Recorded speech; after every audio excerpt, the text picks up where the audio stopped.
wah seneng ini Vietnam nih. Ke Vietnam lihat pabrik. Nah, waktu itu kita sama teman-teman di satu pasar namanya Bintan Market, saya masih ingat. Bintan Market, kalau di sini pasar Johar lah, Pak. Di Semarang pasar Johar, pasar menengah ke bawah. Tapi di sana bagus lah. Gitu. Kebetulan di situ pasar komplit apapun ada. Tiba-tiba langkah saya ke loh, kok ada black banyak, ada hitam apa itu kopi.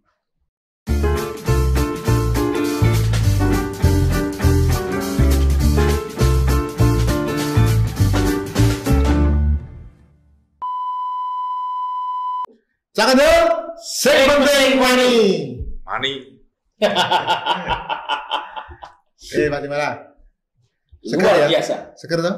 Oh, apa ngantuk? Habis makan siang. Oh, habis makan siang. Tapi orang poso Pak kan ya? Oh gitu ya? Saya belum saya.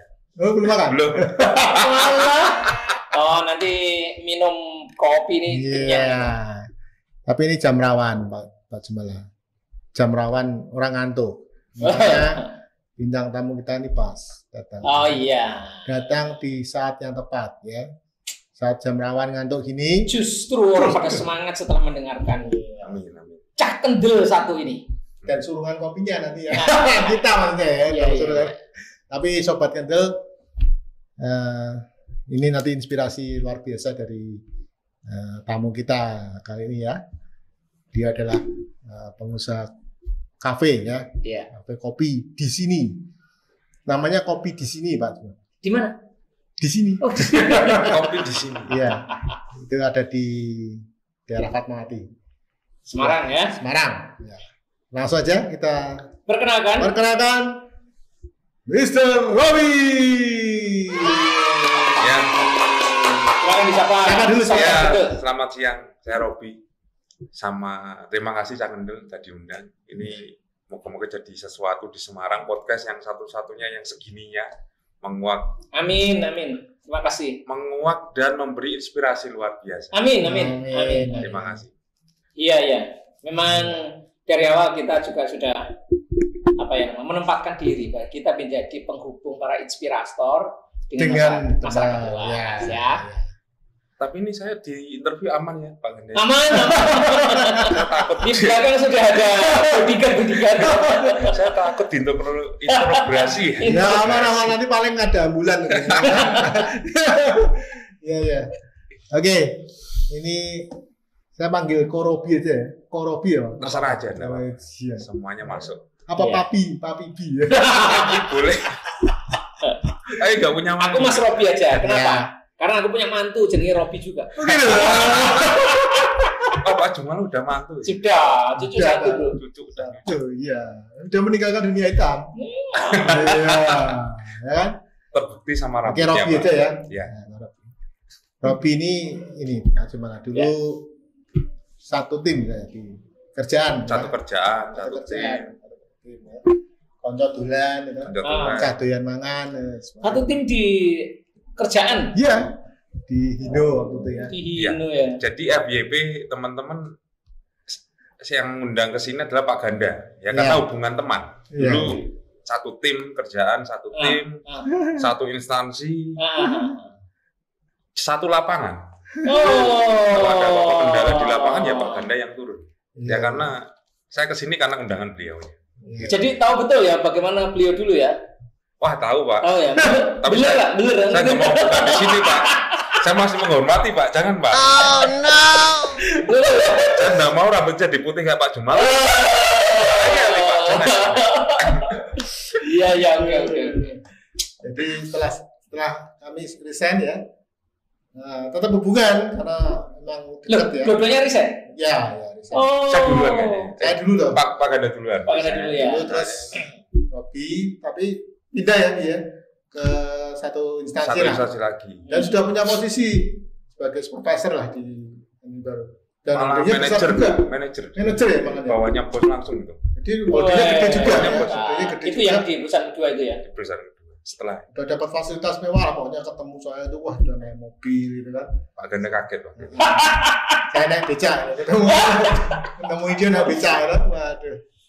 Ya, terus singkat cerita dia cerita ketemu itu terus ngebel saya lagi. Jadi Robi ini memang dari dulu senangnya kopi Pak Jumal. Iya. Ngeracik kopi, loh. Saya main ke rumahnya tuh, ini arak-aracian itu gitu. Lo masih ingat banget itu? Wah enak. Nggak tahu waktu itu enaknya double apa enggak. Tapi terbukti ini pas waktu itu pun enak. Aku padahal double kan. Kenapa? Dan semangat dodolan juga Mas. Enak tapi dodolanmu ya.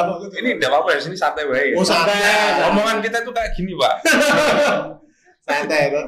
Akhirnya yaitu telepon lagi Mas saya. Cita-citaku tercapai lagi. Ada. Apa? Aku mau buka kafe. Padahal dari dulu tuh saya modelnya kok nggak ngerti. Lu gue dan apa ya gitu loh. Ada modal Pak mau buka kopi kafe gede dah Pak. Iya. Butuh berapa juta itu kan untuk invest itu. Tapi singkat cerita pokoknya saya diundang, dia masih kerja itu Pak, kerja. Suruh lihat tempatnya. Dan itu sudah di Fatmawati ya? Sudah. Situ ternyata wah. Terus akhirnya pas bener-bener mau launching ya, ketemu lagi sama saya. Ketemu lagi tuh tambah parah ceritanya Pak. Aku udah keluar Pak. Itu mah jalan. Sekali lagi aku bilang ada popo. Beneran itu Pak. Gue tuh numpang motor ini lah motor. Di motor saya pinjem. Motor pinjem mama waktu itu. Ini mama. Jadi benar-benar nekat ya, luar biasa. Kendel. Iya. Buka Februari ya, iya. Buka Februari 2020. Maret pandemi. Pas pandemi ini. Sebulan Maret pandemi. Betul. Wah, aku udah sampai.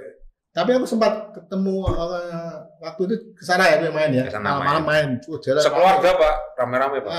Rame jalan. Terus setelah itu nggak hubungan lama. Saya kontak loh kok nomornya hilang. Aku mikirnya udah gini, wah ditutup kafe ini, kan? Pandemi ya. Nah singkat cerita kemarin ke teman-teman juga, ini nomornya ganti ya, ternyata kobong itu nomornya Pak, kosong. Beda tipis Pak, antara penjahat sama pengusaha itu beda. Nomornya pasti ganti, ya betul itu, karena dicari-cari orang gitu. Iya. Ya situlah ya.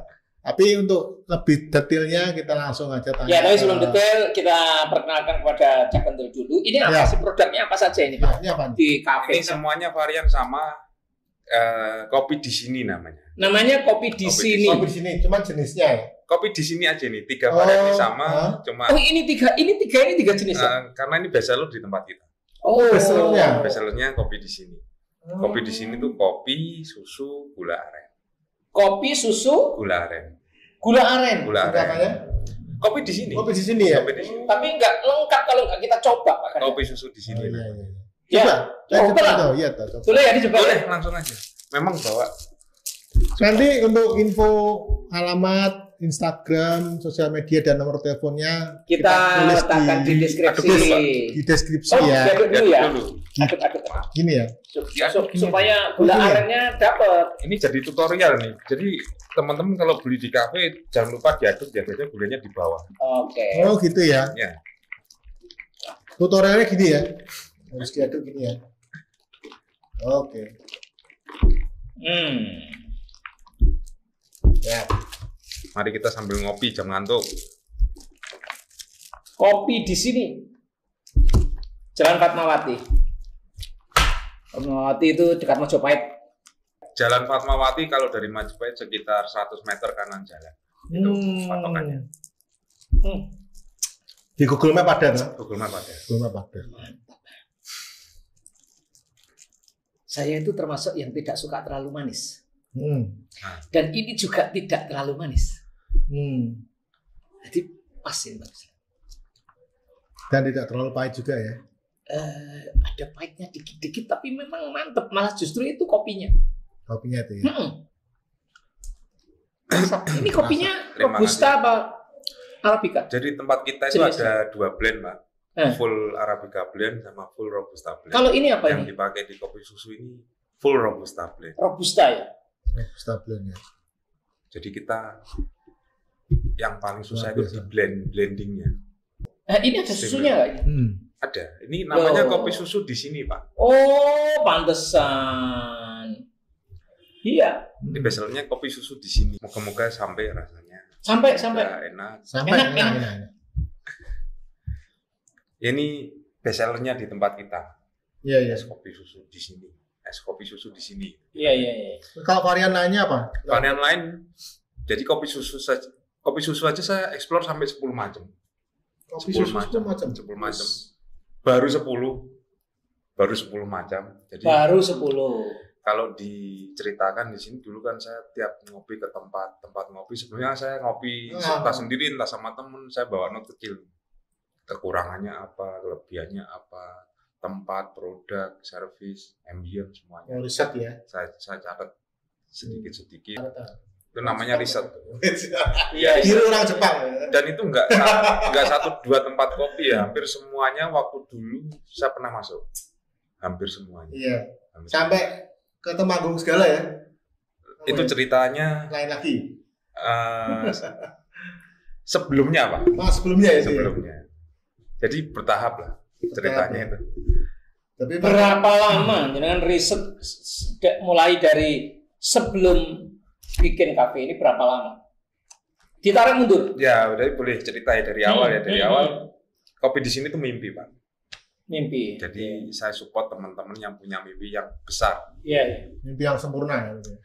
Nggak harus sempurna, Pak. Yang besar. Karena pakemnya saya itu mimpi itu bisa diimprove. Kurang besar bisa dibesarkan. Iya. Kebesaran diimprove ya. Ya, kebesaran bisa difitkan ya. Kecilkan. Iya. Yang penting punya dulu. Punya mimpi. Punya enggak? Gitu loh. Teman-teman punya mimpi enggak? Mimpinya apa? Iya. Mimpi itu berarti passion bisa. Iya. Jangan mimpi itu juga harus reasonable gitu. Kenapa? Kenapa? Mimpinya kenapa?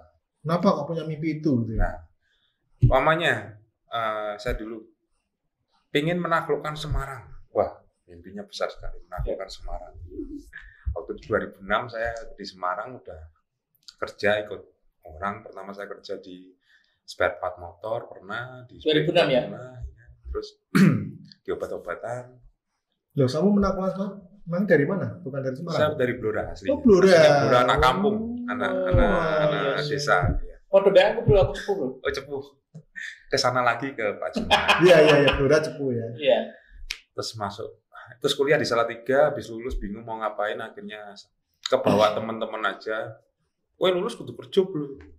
Mungkin masih adem gitu teman-teman semuanya yang pikiran kayak gitu. Kuliah ikut temen, bariki ya kita habis kuliah ya harusnya kerja di mana, dimanapun lah. Iya. Seperti itu. Nggak salah, nggak benar. Itu karena budaya. Iya. Nah, setelah kerja ikut orang kemana-mana baru merasakan memang benar. Saya cocok nggak ya kerja ikut orang? Itu pertanyaan itu harus dijawab. Saya cocok nggak ya? Sejauh mana sih saya bisa apresiasi kerjaan saya? Saya bisa memberikan sesuatu sama kerjaan sejauh mana sih? Motivasi selalu terus tiap hari. Tapi kalau memang udah saatnya tidak ada yang dikasih lagi, nggak se-enjoy dulu lagi, nggak seenak lagi, nggak berarti lagi yang kita harus siap-siap gitu. Nah, teman-teman kadang mulailah siap-siap dari awal, jangan kayak saya terlambat, udah tua. Mendingan dari awal itu maksudnya persiapan itu cari passionnya dulu. Mimpinya. Jadi waktu di spare part terus itu belum ketemu passion ya? Belum ketemu passionnya, cuma ikut budaya aja, ikut teman-teman habis kerja ya udah kerja. Yang penting bisa keluarga ini loh, kita bisa dapat penghasilan sendiri, dah gajian.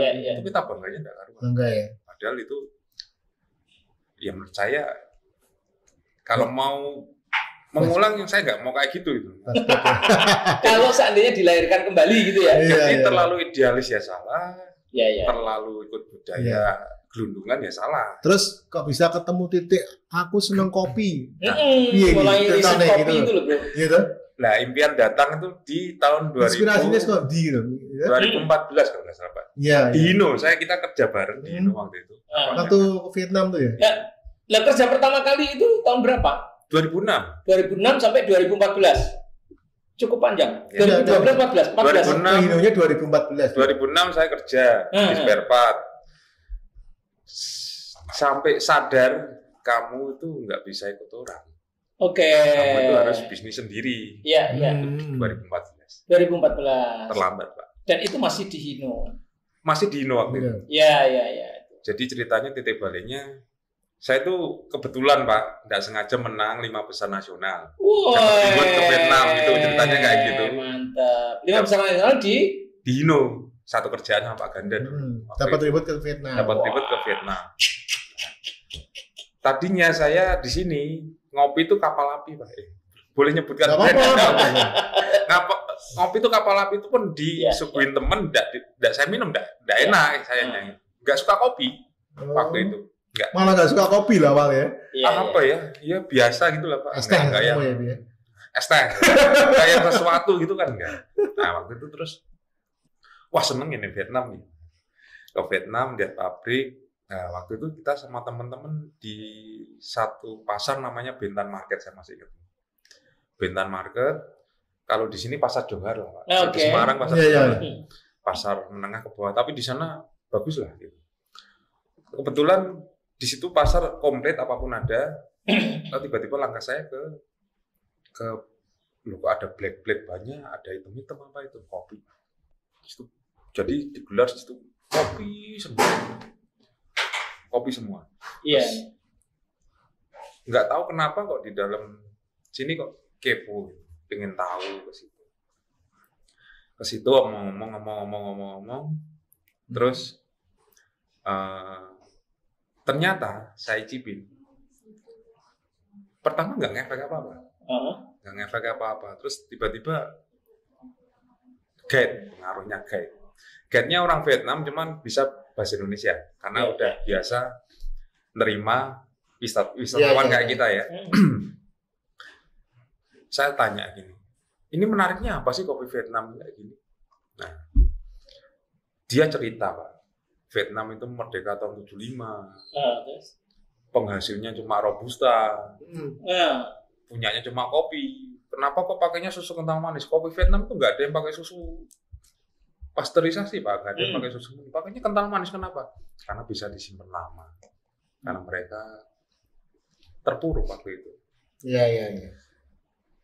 Setelah mendengar, kayak di mindset, wah mereka segitunya ya sama kopi. Apa yang mereka punya, mereka memaksimalkan rasa yang ada, memaksimalkan daya apa yang mereka punya untuk melakukan segelas kopi. Nah itu saya seruput lagi ketahuan enaknya. Jadi kopi itu dengan cerita sebenarnya mempengaruhi alam bawah sadar kita. Iya. Jadi itu jadi mempengaruhi rasa ya. Jadi saat saya berpikir, kenapa kok di restoran mahal chefnya cerita apa yang disuguhkan buat tamunya? Sebenarnya itu mempengaruhi alam bawah sadar mereka. Apa yang mereka makan jadinya kebawa dengan cerita tersebut. Kaviar kenapa kok mahal? Karena telur ikan itu bertahun-tahun baru bertelur kembali.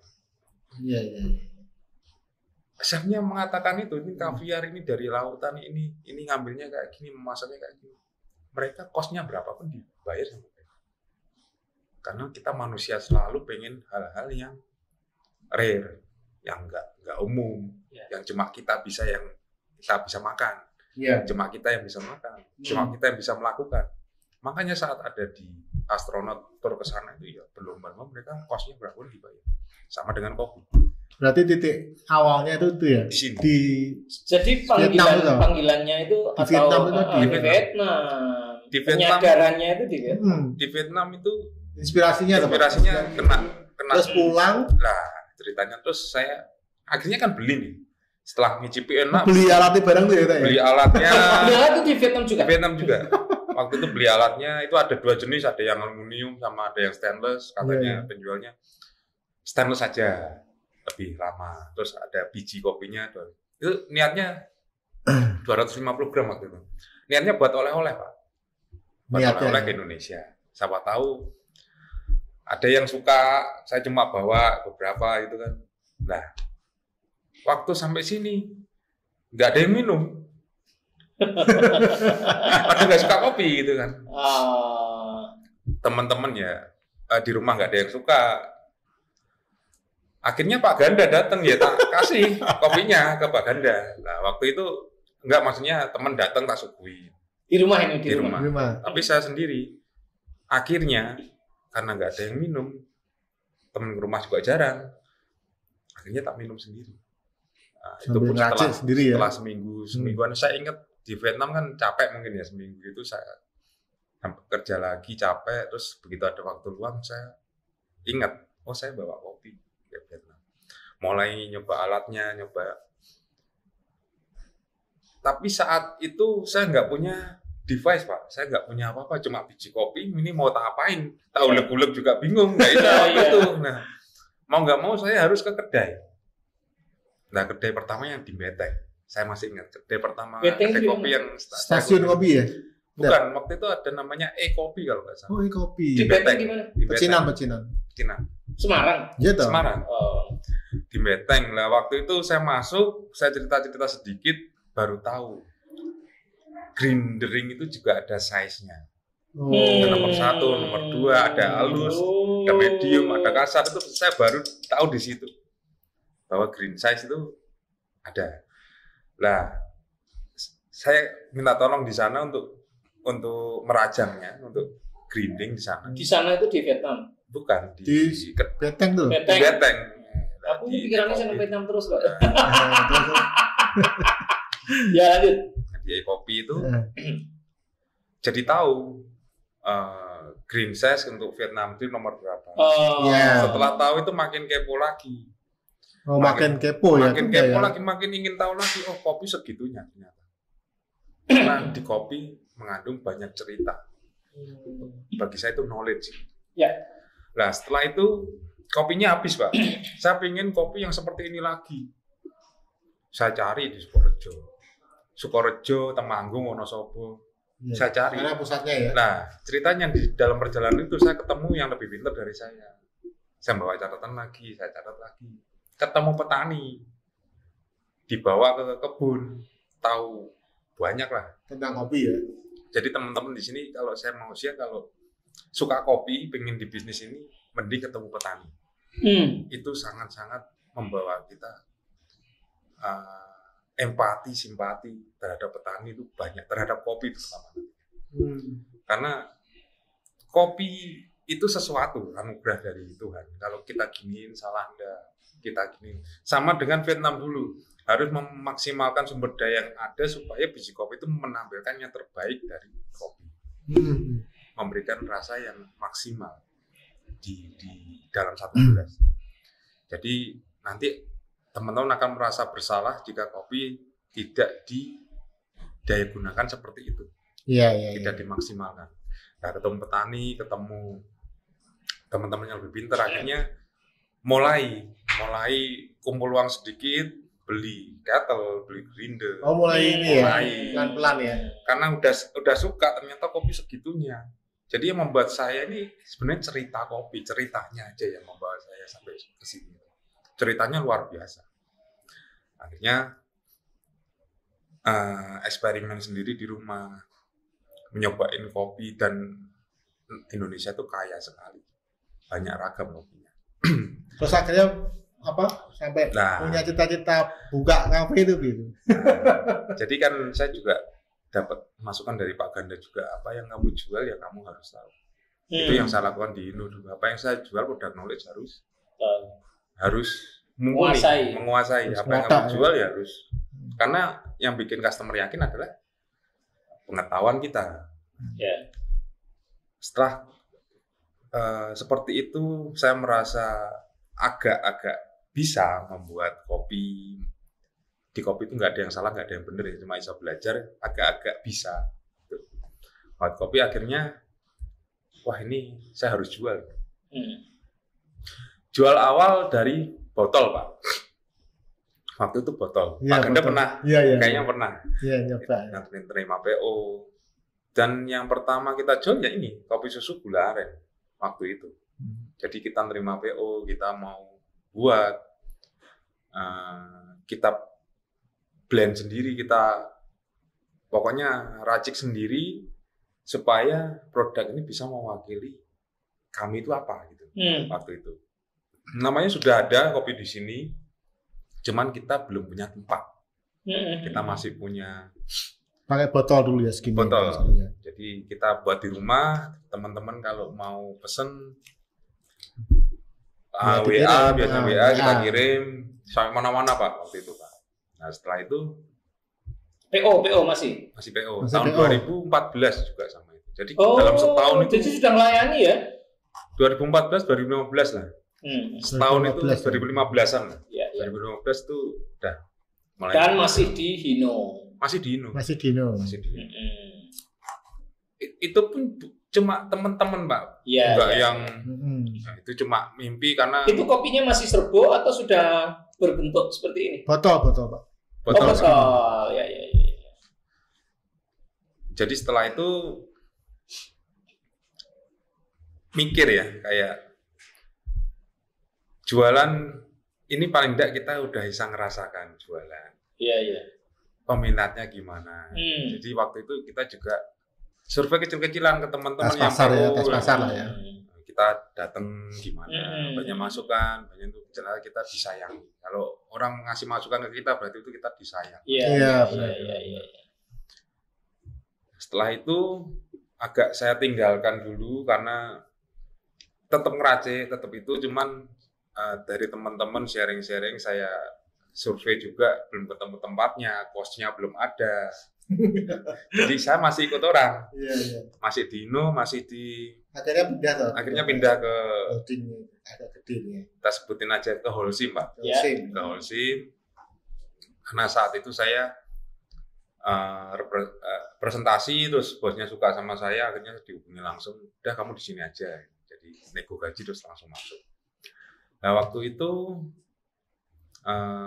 karena tetap nyari-nyari tempat terus, akhirnya di Holcim sempat 3 tahun, tapi nggak ninggalin kopi. Saya bagi 2 itu Pak. Iya. Kalau habis pulang kerja dari Holcim itu di tengah malam di rumah gitu, buat donat sama kopi. Oh iya dulu donat ya. Dulu pernah jualan donat. Waktu itu. Enak ada donat itu. Itu barengan ya, kopi sama donat. Donat dulu. Itu cuman kan kopinya belum baru belajar baru. Cuman yang bisa dijual donat waktu itu. Donatnya yang kamu mau itu beda. Donat kentang. Nah, ya. Donatnya angka 8 ya. Enggak, donat normal cuman dari. Nah, itu terus. Nah, terus akhirnya punya keberanian ini loh. Kafe itu biasa awalnya. Modal padahal belum ada juga ya. Belum ada.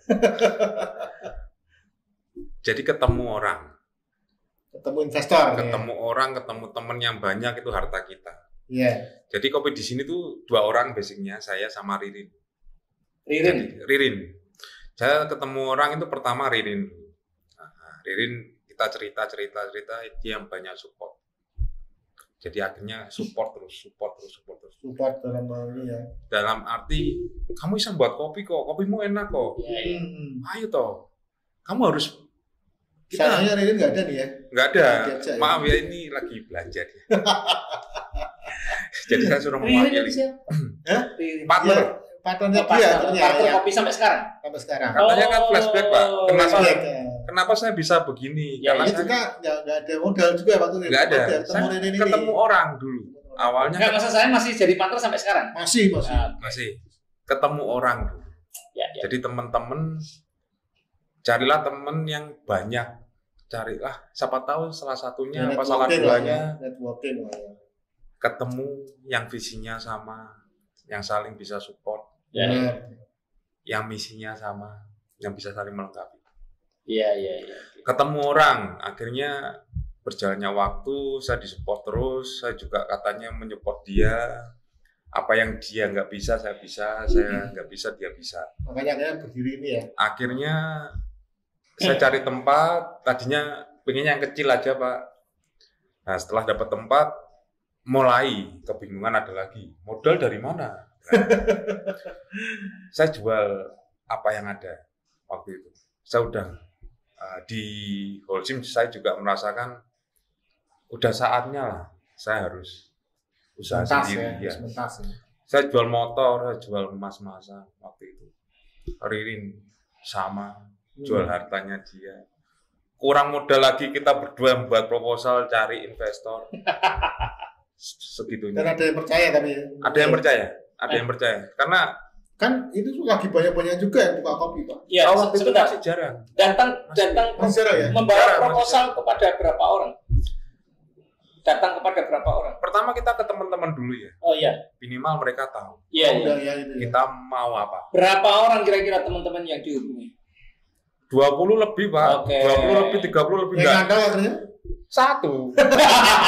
Ya itu pelajaran. Ya, pelajaran. Ya. Jadi kalau kita punya ide, kemudian menawarkan proposal atau ide kita kepada orang lain, Mungkin udah. jangan sampai kita datang hanya kepada 3-4 orang, Iya. terus menganggap ide kita itu tidak berguna, begitu loh Pak. Iya, benar-benar. 30 orang. 30 sampai 50 saya lupa Pak. Nah, Banyaknya Pak. 50 Banyak sekali Pak. orang. Ada yang kemeng ya, bibirnya yang ngomong. sampai ada yang pakai proposal, ada yang enggak. Dan itu bukan 1-2. Banyak. Banyak sekali orang Ada seperti itu. si Jida. Akhirnya dari temennya Tapi Ririn. dari satu tuh malah yang ini kan. Ada temennya Ririn. Oh, itu. akhirnya ada juga Akhirnya lagi. ada yang nyantol di temennya Ririn. Oh. Nyantolnya kita itu di temennya Ririn. Oke. Temennya Ririn. Akhirnya kita buka kecil-kecilan, belum kayak kopi di sini sekarang. Kalau teman-teman mau mampir di Fatmawati 33 ya Semarang. Fatmawati 33. Fatmawati 33 alamatnya Iya. itu. Jadi jangan bayangin sebesar ini, sebesar itu. Iya, Enggak, iya, iya. saya dulu punya pikiran di depan dulu. Di depan, Oh, saya dapat iya, tempat iya. tuh view-nya bagus, pohonnya 2. Iya, iya, iya, iya. Berapa ratus meter ya dari Mojopahit ya? Dari Fatmawati itu. Dari Fatmawati, dari Fatmawati itu di pinggir Fatmawati atau Pinggir masuk? jalan. Pinggir jalan. Nah iya, dari Mojopahit berapa ratus meter? 100 meteran. 100 meter. 100 meter dari ada. Kalau dari Ada. Majapahit Ada 200 meteran. Fatmawati. Oh iya. Dari ada Fatmawati ya. Jadi acaranya tapi apa? Gudeg tadi ya, gudeg Pak. Gudeg Pak Leman depannya. Depannya. Atau Ananda Stick kalau teman-teman Ananda tahu Stick, ya. Ananda Stick Iya, iya. masuk. Tadinya di latar aja di teras gitu saya Oh. pikirannya. Cuman dibantu lagi sama yang Tuhan sama di atas. Saya ketemu orang yang punya lahan, saya buatin kopi, Cocok lagi. kita persuasif, kita omong-omong, misi visinya apa. Akhirnya dia minta waktu seminggu. Ini sebenarnya udah dikontrak orang Mas Robi, gitu waktu itu. Udah dikontrak orang, mau dibuat kopi juga kalau nggak salah. Cuman akhirnya berpihak kepada kita. Minggu depannya guys, kita dipanggil, Mas, ini boleh, cuman saya mau pakai sistem bagi hasil aja, nggak usah kontrak. Wah, leganya nggak karuan. Dibantu sama Tuhan. Ini bagi hasil aja. Tapi harus bangun yang sana. Ya sana mana Pak? Sebelahnya itu kan. Jadi kan waktu itu kan kita minta waktu depan aja Pak. Iya, iya. Ternyata di sampingnya itu ada lahan kayak hutan gitu gede. Lah itu saya langsung jatuh cinta, inilah konsep yang saya impikan di tahun 2014. Yang bangun siapa? Nah, waktu itu yang punya rumah bilang seperti itu seneng banget waktu itu. Terus dilihat-lihat, wah ini ya pasti ya sedikit. Seneng plus bingung ya. Bingung ya waktu itu gitu loh Pak. Ada ya? Bangunannya Nggak ada hutan Pak. Hutan. Oh. Jadi itu rumah sebelahnya tuh lahan kosong gede. Iya. Gitu loh. Terus Keren tapi. saya bilang Rin, besok saya ketemu lagi yang punya rumah Rin. Kita senang sekarang, bingung di belakang Rin. Ketemu Pak, kita mungkin bangun nggak semua dulu, kita sedikit-sedikit ya Pak. Oh enggak Mas Robi, yang penting progres ada. Iya. Saya mana tadi sampai kita habisan modal. Iya, Wah, habisan modal. Habis modal, akhirnya kita cari-cari investor itu. Dan akhirnya kita bisa buka di Februari 2020. Iya. Jadi Sekarang udah ada live musiknya segala Pak Jumalan. yang ingin kita Tiap hari sampaikan, Jumat sampai Minggu ya. cuma satu minggu Iya, yang ingin saya sampaikan itu, teman-teman untuk mimpi jangan khawatir, yang penting mimpi dulu. Terus ketemu harta lagi, ketemu partner, teman-teman itu juga harta kita. Jangan takut lah pokoknya, niati, detailkan, lakukan, gitu sih. Iya. Niati, detailkan, lakukan. Niati, detailkan, lakukan. NDL ya. Karena dulu saya diajari Pak Ganda, masih ingat saya. Apa? Kamu itu kalau buka usaha yang detail loh. Kalau tanya ke customer itu yang detail. usahakan tahu lead-nya. Itu yang saya tangkap dari beliaunya dulu. Iya. Sama dengan usaha. Saat kita ditanya mau aku meh petuh usaha apa ya? Usaha apa? Kuliner. Ya kuliner. Kuliner seperti apa? Lamongan seperti apa? Sego sambal ayam iso wae ora Lamongan. Sego sambal ayam seperti apa? Detailkan lagi. Sambalnya sambal apa? Sambal geprek. Berarti itu geprek ora Lamongan. Iya. Itu pelajarannya Pak Ganda. Ya saya modif sendiri. Pokoknya detail. Yang Lamongan yang seperti apa? Jualnya apa? Ayam, bebek yang seperti apa? Jadi secara garis besar saya ingin ngomong, berikan terobosan pada yang sudah ada. Kenapa kok harus detailkan terus sampai ketemu jawabannya? Itu ngasih terobosan. Iya. Kalau nggak berpikir seperti itu, kita nggak tahu terobosan apa yang kita kasih. Itu. Go to detail itu menunjukkan menguasai masalah. Iya. Niati, detailkan, lakukan. Jadi memang dulu gitu Pak, apalagi dulu waktu jualan Indo ya. Wah, sangat berat banget soalnya pasarnya juga masih kecil. Ya kan kalau kita nggak tahu ini memang orang benar niat beli kan ya susah. Kita cuma di PHP akhirnya kan. Tapi kalau kita udah detailkan dia butuhnya apa, kasih produk ini pasti masuk. Jadi jari 3 itu ada di tubuh kita masing-masing Pak. Sebenarnya modal itu udah ada. Niati, berarti kita punya mental enggak? Kita bicara masalah mental dulu. Mau nggak kita mikir usaha? Mau nggak? Niati, berarti mental kita pengen gini terus apa pengen metu? Nek metu mah piye? Itu namanya niati. Detailkan, itu masalah kesehatan Pak. Iya. Karena apa? Kita untuk mendetailkan sesuatu kita harus sehat, kita harus pinter, kita harus makan, hormati tubuh kita gitu.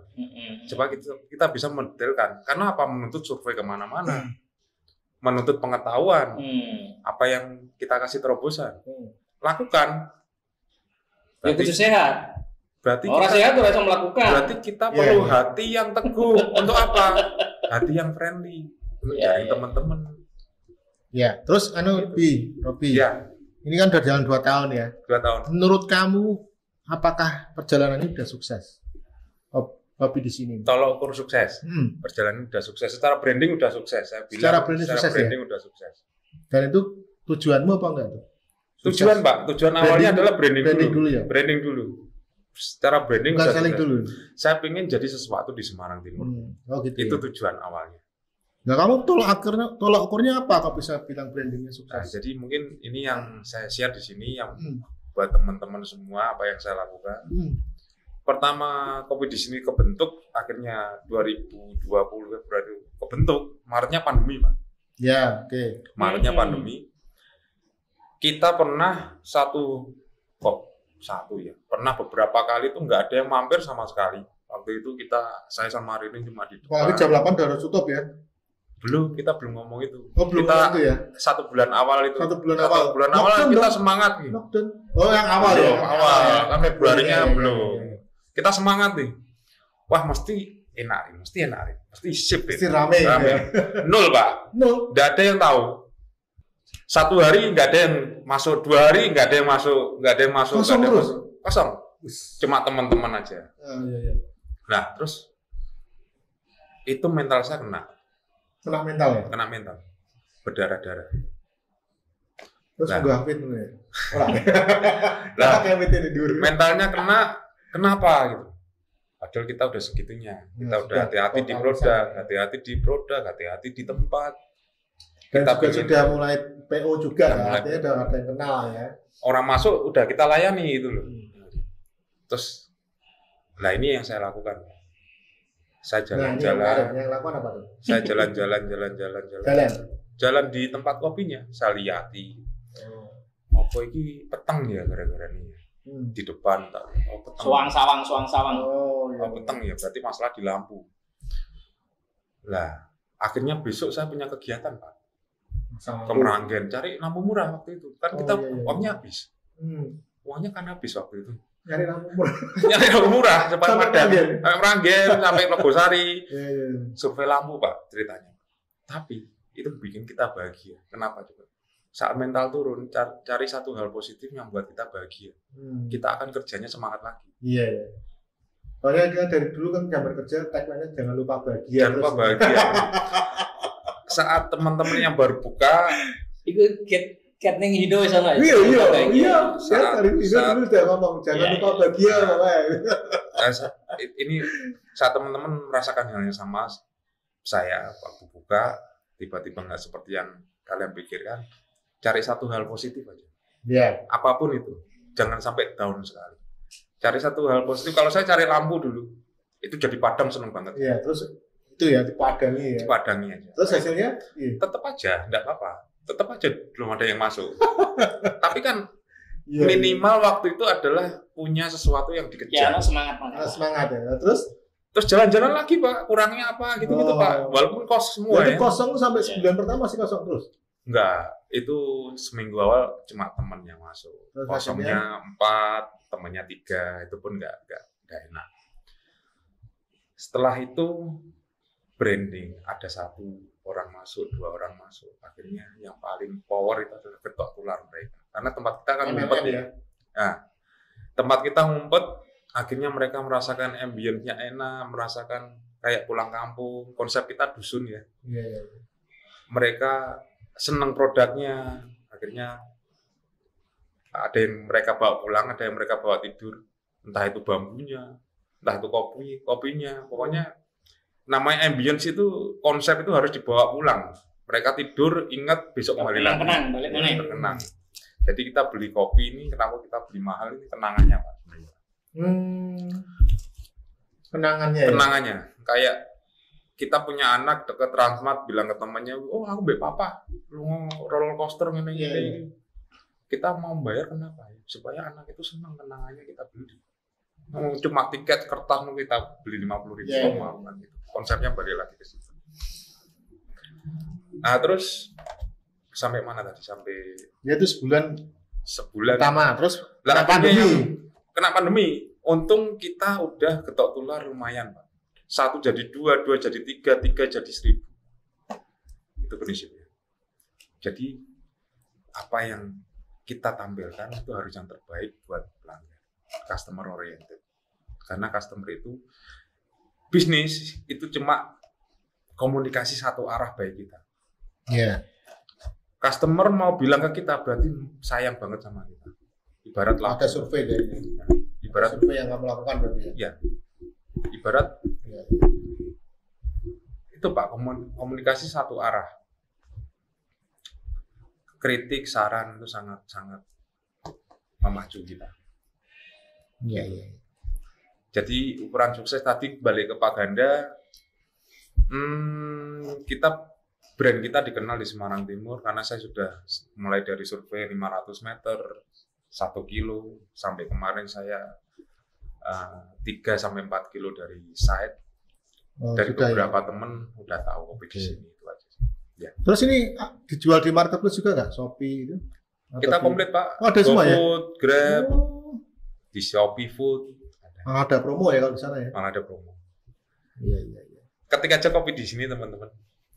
Oke. Ini selain kopi apa ada snacknya juga nggak?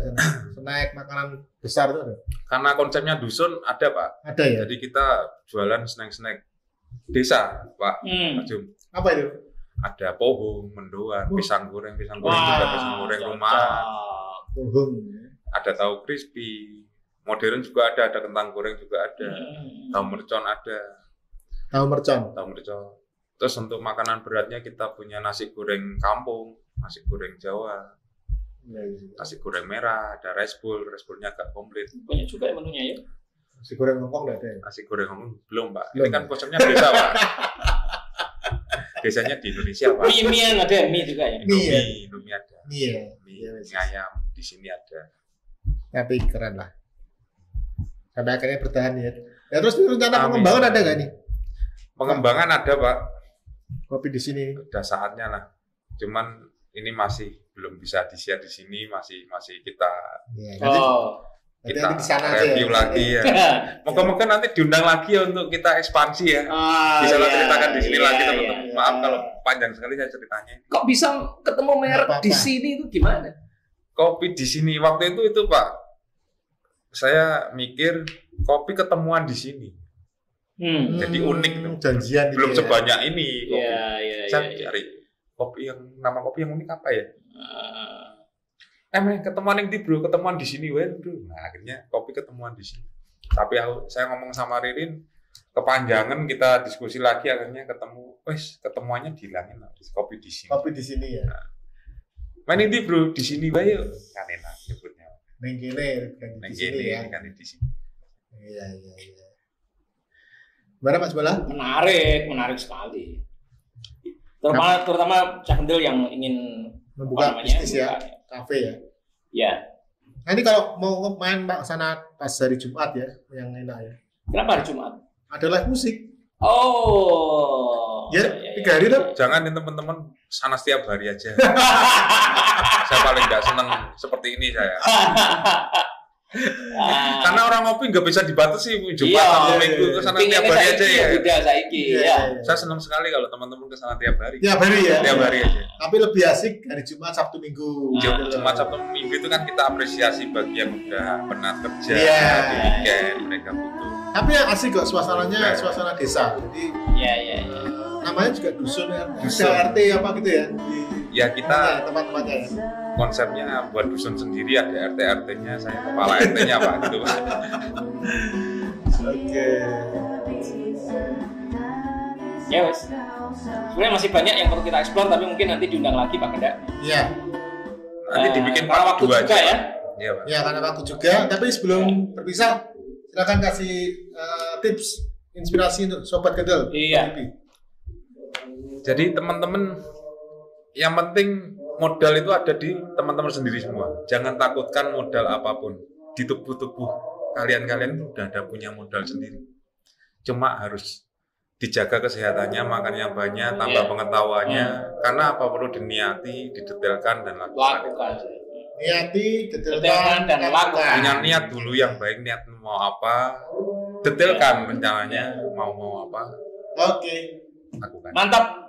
Oke, thank you Bro Robi. Oke, sama-sama Pak Ganda. Ya. Terima kasih. Oke, baik, Cak Kendel. Jangan lupa like, komen, dan share video ini supaya lebih banyak teman-teman di luar sana mendapatkan inspirasinya. Subscribe juga. Dan bunyikan loncengnya. Iwayu, Dagi Kendel. See you, Cak Kendel.